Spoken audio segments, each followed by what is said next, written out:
Ne ustez pelikula daukan gauza interesgarrienetako bat hori da, ez? Zuzenean apelatzen dula ikuslea esatera.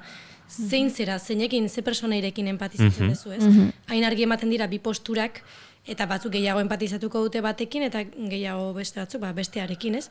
Eta hori da interesgarria, ez? Azkenan dira, bizitzan bertan ditugun eukitzak egun posizioiek, eta aldi berean ez direna kontraesankorrak ere, ez? Eta azkenean bukaren, spoilerik egin gabe, baina azkenean bi pertsonai hauen ikuspuntuarekin ere emate zaiola soluzio bat gaiari, ez? Ez dela batak egiten duena edo bestak egiten duena, baizik eta biok elkarrekin egin dezaketena azkenean, ez? Eta nire ustez hori bada dei bat nolabait, hori oza kolektiboan egiteari eta hori da polita.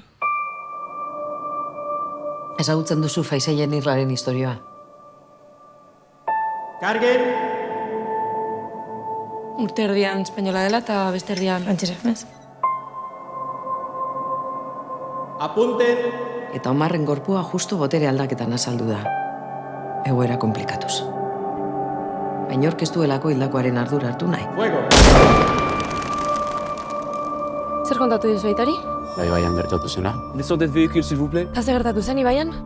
Ikuste hori, Faisaien Irla azkenean toki erreal bada, eta hori munduko kondominiorik txikiena, urte erdiz espainola, urte erdiz frantsesa, guretzako euskalduna, urte osoan, gainera lur zati nimino bada, ez dago faisairik, eta nolabait bazen pelikularen metafora bat edo, ez? Mugez ari garela zein toki absurdagoa Faisaien Irla baino, ez? Leira, zertan zabiltza? Zagiteran zu? Kartzelan bukatu nahi duzu? Leira, ez duzu ni errudun zinditzen urtuko. Izentiarazten dizuana gutxieneko. Zuk zer egingo zenuke? Guretara saltengo zenuke?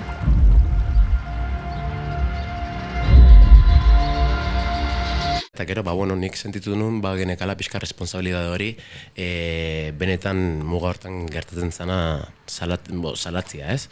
Azkenean nik ere nuen ezagutzen ze gertatzen zan. Eta nik askotan esaten nuen, imaginatu nire eta Espainia estatuan edo Euskal Herrian gehatu baino frantzera jun nahi izatia. Eta ez, holako egora pasa izana, ez?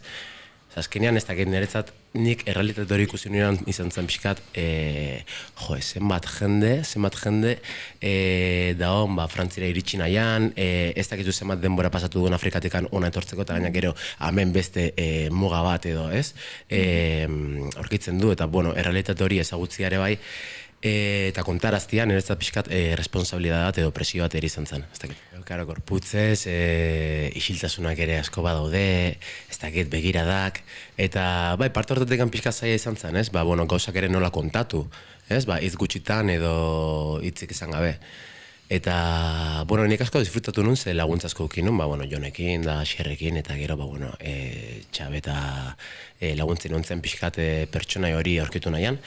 Eta, erronka handi hortan nik uste lortu genula, ez? Emaitz hori lortzea.